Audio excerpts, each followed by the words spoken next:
નમસ્તે મિત્રો, આપનું સ્વાગત છે યુટ્યુબ ચેનલ ગ્લીમ ઓફ ગોડમાં। આજે આપણે અધ્યાય 55 ગોપાળરાવ આંબેડકર પર બાબાની કૃપા અધ્યાયમાં આગળ વધીશું। ગોપાળરાવ આંબેડકર થાણા જિલ્લામાં અને પછી ચાવરામાં આબકારી ખાતામાં નોકરી કરતા હતા। ત્યાંથી નિવૃત્ત થઈ પોતાના ઘરે પુણે રહેવા ગયા। તેઓ સાંઈ બાબાના ભક્ત હતા। બીજી નોકરી માટે એમણે ખૂબ પ્રયત્ન કર્યા, પરંતુ ક્યાંય મળે નહીં। આથી તેઓ નાણાકીય તકલીફમાં મુકાઈ ગયા। એ પરિસ્થિતિમાં એમણે 7 વર્ષ પસાર કરી નાખ્યા। ઉંમર વધતા એમની હિંમત તૂટવા લાગી। જ્યારે શિરડી જતા ત્યારે બાબાને ફરિયાદ કરી પોતાની પરિસ્થિતિનું વર્ણન કરતા, પણ બાબા શ્રદ્ધા અને સબૂરી રાખવા કહેતા। 1916માં તેઓ શિરડી આવ્યા ત્યારે તેઓ હામ હારી ગયા।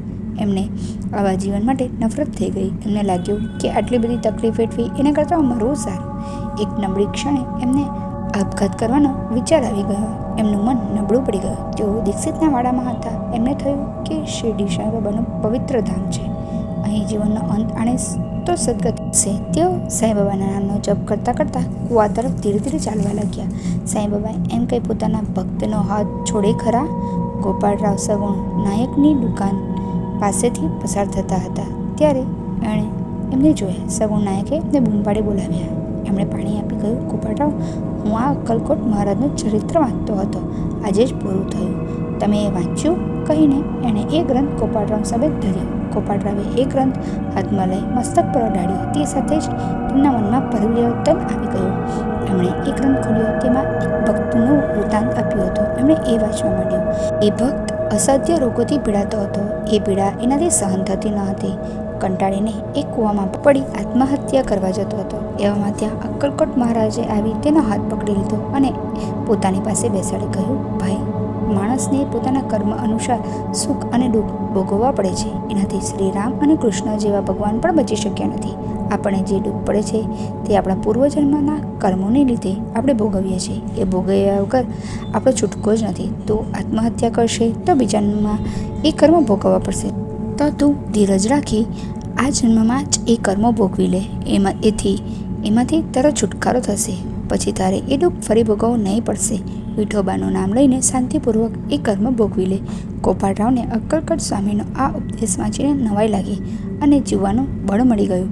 એમણે વિચાર્યું, હું પણ અક્કલકોટ સ્વામીના આ ભક્તની જેમ આત્મહત્યા જ કરવા જતો હતો ને? પણ સાંઈ બાબાની વાત કેટલી સાચી છે। શ્રદ્ધા અને સબૂરી રાખવાની છે। આ તકલીફ આપે છે તે કર્મો શાંતિથી ભોગવી લેવાના છે, તો જ હું સુખી થઈશ। બાબાએ જ મને વાર્યો છે અને જીવવાનો સાચો રાહ બતાવ્યો છે। હવે હું આત્મહત્યા કરવાનો વિચાર કદી પણ ન કરું। એમણે સગુણ નાયકને પૂછ્યું, તમે આ વાંચી લીધું?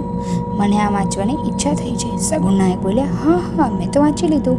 એનાથી મારા મનને સુખ, શાંતિ અને સંતોષ મળ્યા છે। તમે લઈ જાઓ અને વાંચો। ગોપાળરાવે એમનો આભાર માનતા કહ્યું, ધન્યવાદ, હું આજથી જ એનું પારાયણ શરૂ કરું છું। આ ગ્રંથ વાંચીને મારો જન્મ સફળ થશે, કહીને તેઓ એક ગ્રંથ લઈને ચાલતા થયા। એમના હોઠ ઉપર સતત સાંઈરામનો જપ થતો હતો। એમનું મન હલકું થઈ ગયું। એમના હૃદયમાં નવો ઉત્સાહ પ્રગટ થયો। તેઓએ વાડામાં આવી એ ગ્રંથ વાંચવાની શરૂઆત કરી। એમના પિતા અક્કલકોટ સ્વામીના ભક્ત હતા। તેમની ભક્તિ કરતા હતા। સાંઈ બાબાએ એમને એ ભક્તિ ચાલુ રાખવાનો ઉપદેશ આપ્યો। ત્યારથી એમની પરિસ્થિતિ સુધરવા લાગી। એમને જ્યોતિષશાસ્ત્રનું જ્ઞાન હતું, પરંતુ એ ભૂલાઈ ગયું હતું। એમણે જ્યોતિષશાસ્ત્રનું ફરી અધ્યયન કરી એમાં નિપુણતા મેળવી અને તેઓ લોકોનું જ્યોતિષ જોઈ એમને માર્ગદર્શન આપવા લાગ્યા। આ કામમાં એમને સારી આવક થવા લાગી। થોડા જ સમયમાં એમની સ્થિતિ સુધરી ગઈ। હવે તેઓ સુખ શાંતિથી જીવવા લાગ્યા। આમ સાંઈ બાબાની કૃપા છેવટે એમના પર ઉતરી જ અંતકાળ સુધી તેઓએ સુખી જીવન વ્યતીત કર્યું। ઓમ નમઃ ઇતિ સદગુરુ શ્રી સાંઈ સચ્ચરિત્રમાં ગોપાળરાવ આંબેડકર પર સાંઈ બાબાની કૃપા નામનો અધ્યાય 55 સમાપ્ત। ઓમ સાંઈ રામ।